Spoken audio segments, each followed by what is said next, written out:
What is up, YouTube? And welcome back to another Fridge Financials video. In today's video, what we are breaking down is the strategy where we actually have the best chance of market returns here by the hour here. So if you're excited for today's video, feel free to like the video, subscribe to the channel, and turn on those bell notifications for all future uploads. This video right here focused on saying, hey, did you know that there's actually one particular hour throughout the day where you can get the best returns? Because there is. And a lot of people sit there and say, well, Fridge, it has to be from 9:30 to 10:30. That's the opening bell for the New York Stock Exchange. That's where you get those best returns. That is not true. Some people might say, well, Fridge, what if it's between 3 to 4 p.m.? That's the power hour, everybody calls it. Market makers and institutions come in and buy those last hour of the day there. Maybe that's what it is. That is also incorrect. So believe it or not, there is an hour that actually works and has been backed by statistics and simulations here. And what we're focusing on today is what is called the overnight drift. Now, this is an article published by the Federal Reserve Bank of New York, and we'll kind of break it down, look at the data behind it. It's a long article here, but we're going to look at just the major focus points here. And I'm going to do my best to explain basically how it works, what happens, and then my strategy that I want to test out moving forward here. So this is the overnight drift. You can Google it. Just type in overnight drift, Federal Reserve Bank of New York, and it'll pop right up as the first thing. I'll explain the abstract part a little bit, and then we'll kind of just go from there. So this paper documents that U.S. equity returns are large and positive, which is what you want, right? Those are your positive returns, during the opening hours of the European markets. These returns are pervasive, economically large, and highly statistically significant. So they are highly statistically significant. What does that mean? Well, when you teach statistics, like I've been teaching now for years, statistically significant means that it's not truly by chance. If there was a 50% chance of this happening, then it's all randomly. There's no actual statistics behind it. It's just a random luck of the draw. Once you hear someone say it's statistically significant and highly at that point, that means that it is not by chance and there is something behind it. And there's proof behind this statement. Consistent with models of inventory risk, we demonstrate a strong relationship with the order imbalances of the close of the preceding U.S. trading day. What that basically means, and I'm going to explain this to the best of my abilities here. Order imbalances basically means that you're having, it's not going to be even between buyers and sellers. Whenever you're buying stock on the stock market, no matter where you are in the world, there's a buyer and there's always a seller. So there's these imbalances where maybe there's more buyers than sellers, there's more sellers than buyers. Those kind of things are considered to be imbalances. Okay. Rationalizing unconditionally positive overnight drift returns, we uncover an asymmetric return to demand shocks. Market sell-offs generate robust positive overnight reversals. Our reversals following market rallies are much more modest. So the idea behind it, I'll explain it to you with a stock chart here, for example, because we're going to do it with the S&P 500 here. What they're basically saying, this was the market close on Friday here, for example. What they are saying is that if we get a sell-off into the market close, so the market closes at 4 p.m., if we get a market sell-off at the close of 4 p.m., somebody has to be buying in order for people to sell off. That's just how it works. That's supply and demand, right? Someone's buyer, someone's a seller. So if everybody in the stock market is offloading shares of the S&P 500 here, somebody has to be buying them, which is the other side, which is those other people that work in the market and they have the inventory. Now, here's the thing to understand. If they're selling all these off here, the people who are buying it are now holding it until the next market open. They can't sell it after hours. Markets close at 4 p.m. in the U.S. You can't offload it again until the next trading day, whenever that is. So it's kind of what they're talking about here in this aspect of things. And it's very, very fascinating. And what you will see is I do a little bit of a Reddit Discord on my Discord. It kind of breaks down this idea here behind it. Again, 9 to 10 a.m. isn't even right. 3 to 4 p.m. it's not. The best time to actually trade, and you can pause it here and read this whole write-up here. The best time to trade is between 2 a.m. and 3 a.m. Eastern Standard Time, which is referred to the European market open. Now, With trading stocks and ETFs, you might not be able to trade at 2 to 3 in the morning. That's futures trading, which you could do. And I'll tell you how I want to take advantage of this without trading futures, because futures has a lot more risk and a lot more money and da-da-da-da, and I don't do futures trading. So basically, this is what they're talking about here. So people are placing those sell orders. The market makers are the ones that collect them as buy orders. Again, makes sense. And are holding stock overnight, which is risky because of breaking news, announcements, etc. And especially in this administration, this came out a while ago, but especially in this administration, it's kind of a pain because if you think about it, Trump could come out and tweet something overnight and it could pump the stock up or it could crash stock down. So these market makers are taking on a lot of risk because now they're holding the shares overnight. The people sell it off at the close. Now those market makers are holding it until the next time they can sell it. They're holding risk because the market comes down 1% tomorrow, they're out a lot of money. With there being more risk attached to the stock, the market makers are going to demand a higher price for it as a result, which makes sense. If you have this risky asset you're holding here, you're going to demand a higher price because of how risky it is. And again, it can be risky in the positive direction or in the negative direction. It kind of just depends on what they're looking at here. But there's not any liquidity after the market closed from 4 p.m. until 2 a.m. when the European market opens the next day.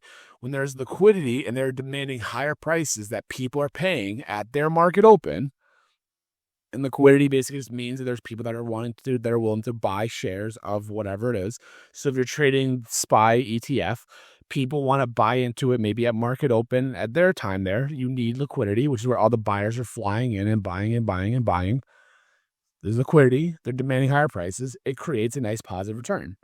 And then we're going to take a look at the data here that we have that kind of breaks it down here. Okay, so that's kind of the idea behind it, is that since the market makers are taking on that risk to hold overnight, they're going to demand a higher share price and they're going to offload it usually when market opens because, again, they don't want to have the risk. And that's what creates what's called the overnight drift. Now, there's a lot of pictures here and a lot of graphs that back this up here.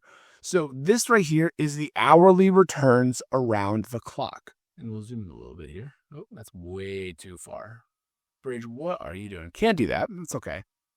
So what you'll see here is these are the hours. So it's in military time, so to kind of make sure you can do the math. So this is from 6 to 7, 7 to 8, 8 to 9, 9 to 10, 10 to 11, 11 to 12, 12 to 1, so on and so forth. And taking a look at right here, 2 a.m. to 3 a.m., the mean return, the average return from 2 a.m. to 3 a.m. is 1.48 basis points. It's not a lot. It's like 0.01 as a return. But look at the rest of them. Negative, a little bit positive, a little bit positive, a little bit positive, a little positive. Okay, sure. But what's even more interesting, this is the overnight hours here. What's even more interesting is look at the average return between 9 and 10. That's your market open for the New York Stock Exchange. Negative 1.24 right there. Very interesting.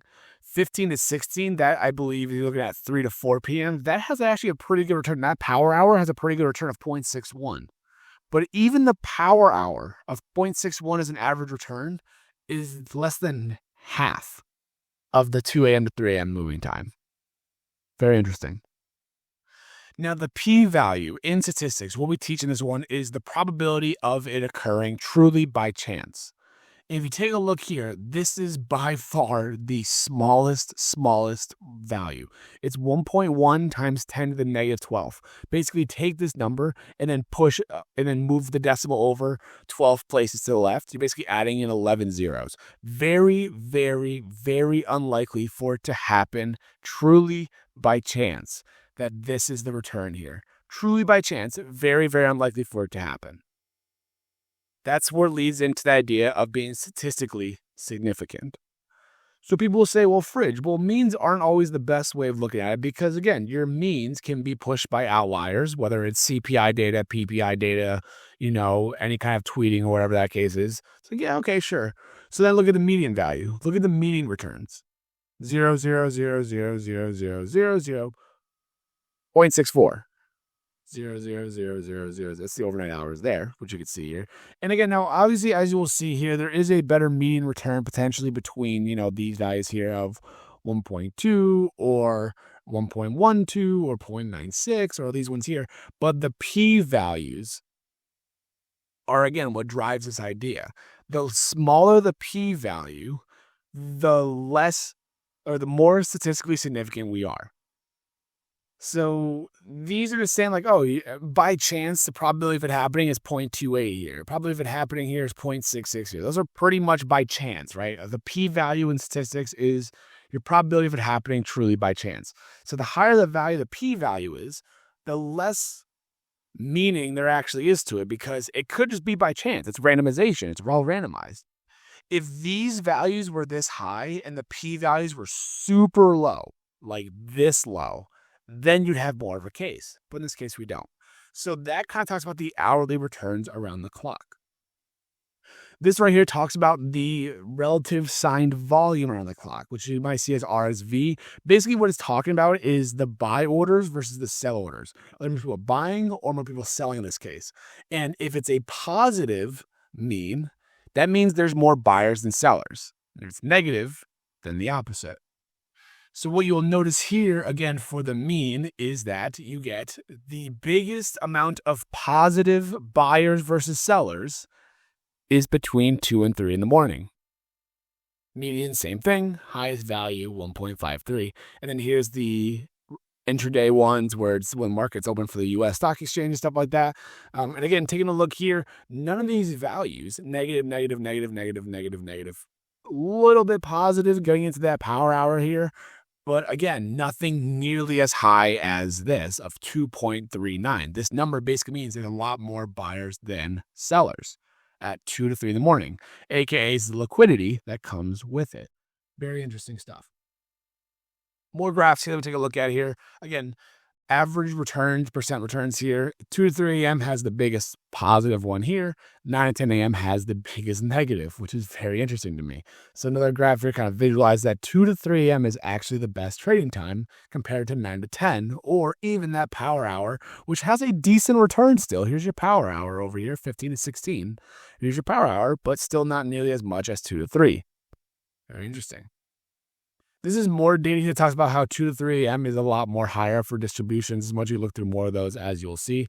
And the last one here kind of focuses on how often it's really happening here.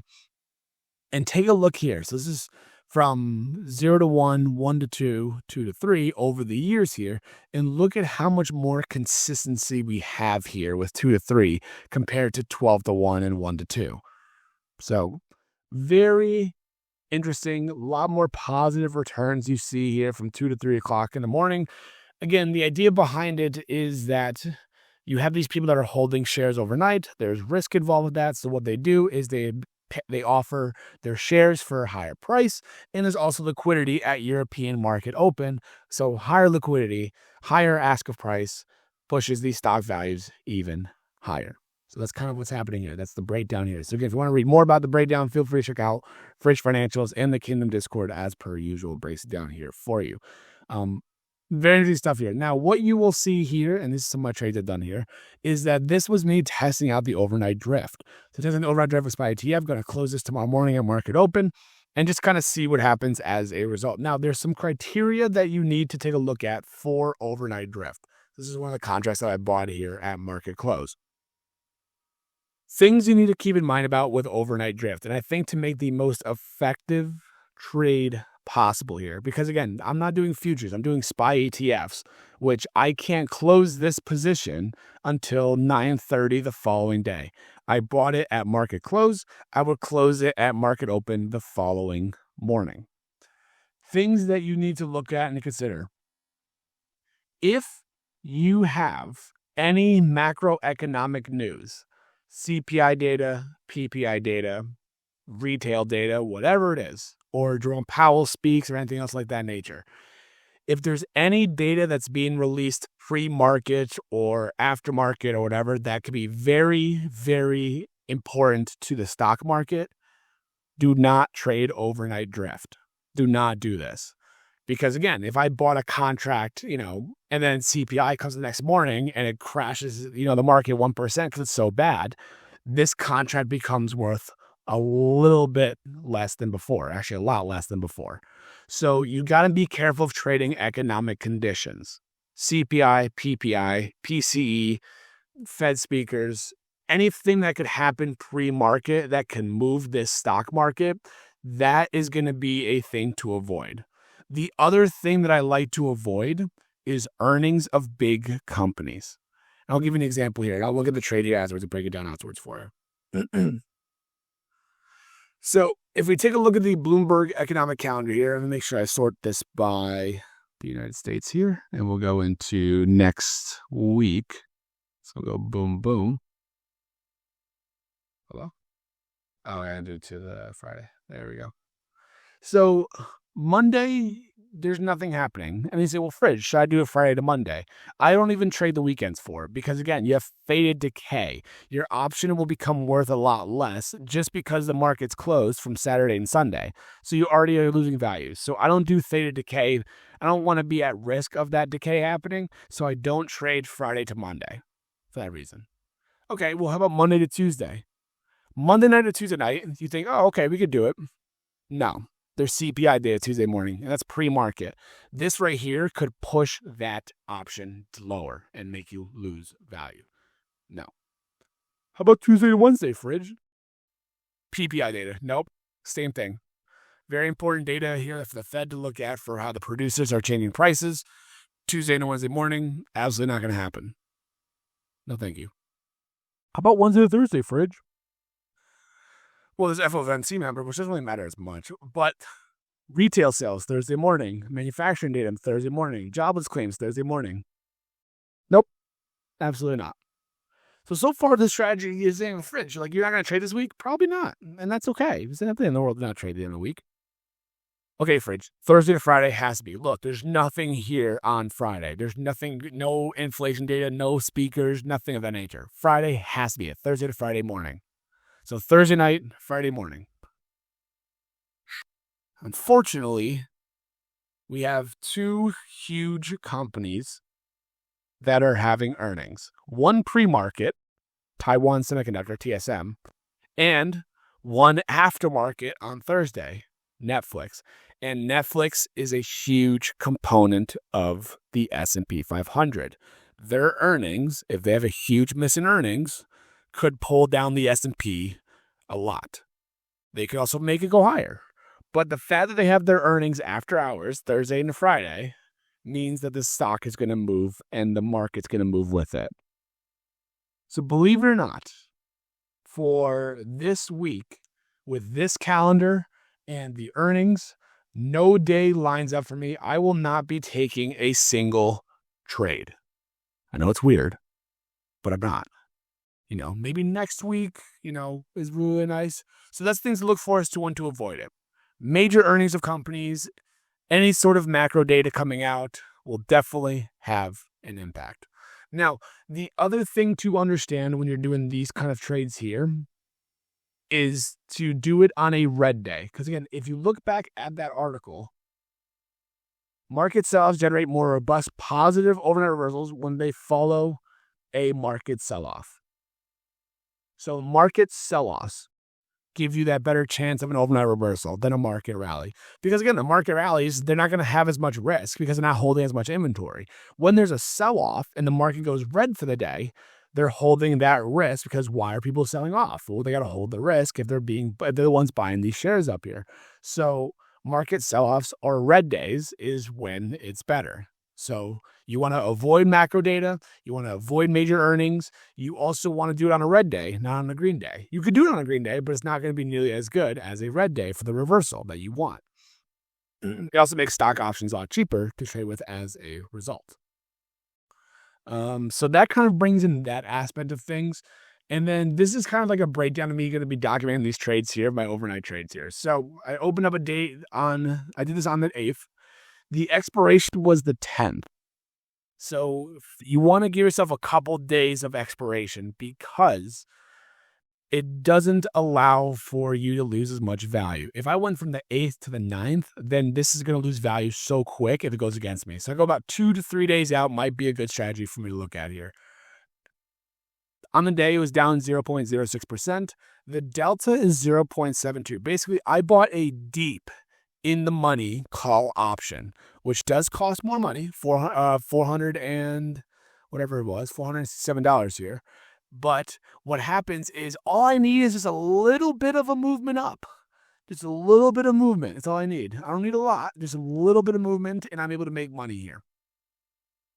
So I go for a high delta. Theta decay, again, is how much you're losing per day, which if it doesn't move, which you don't want, obviously, a high theta number here because you lose a lot of value. So if you look at this kind of option, but for the 9th, the theta would be a lot higher because it's obviously a lot less time for it to happen. The VIX. The VIX is your volatility. You want to have a low VIX. If you see a huge spike in the VIX, there's a lot more things that are going on there than meets the eye. If there's a huge spike in the VIX, that means you're probably seeing a lot more volatility, which means that this option could be swung against you really, really quick. So you want a low VIX, you want a high delta, you want a red negative day, you want volume to be pretty close to the average volume here. This one was 57 million for the day, which is a little bit lower, but the less of the stars lined up for me to make the trade and make it happen here. So that's kind of what the logic is behind it. If there's very low volume on a red day, that means not really much.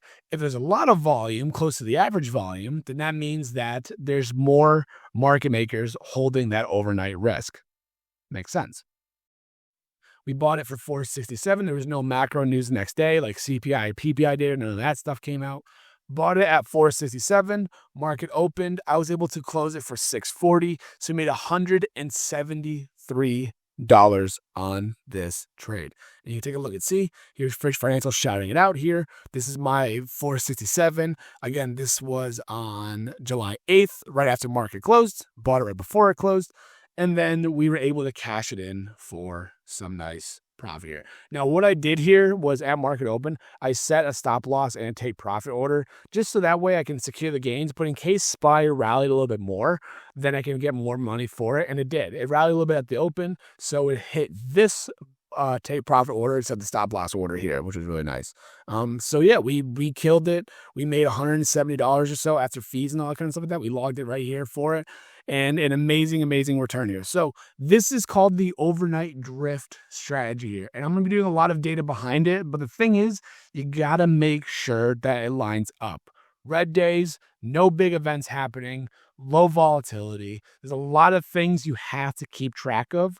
And as time goes on, we'll learn more and more, and we'll keep this trade going and see how it goes here. So thank you guys so much for watching today's video. If you made this far in the video, feel free to like the video and subscribe to the channel as per usual. I hope you guys learned something new. The best time to trade stocks, 2 in the morning to 3 in the morning. And if you can't do it, overnight trade it still, 4 p.m. close it the next morning at 9:30, whatever it is that helps for you. So thank you guys so much for watching today's video. I hope you're making money in the market in some way, shape, or form. And as always, I will see you in the next video.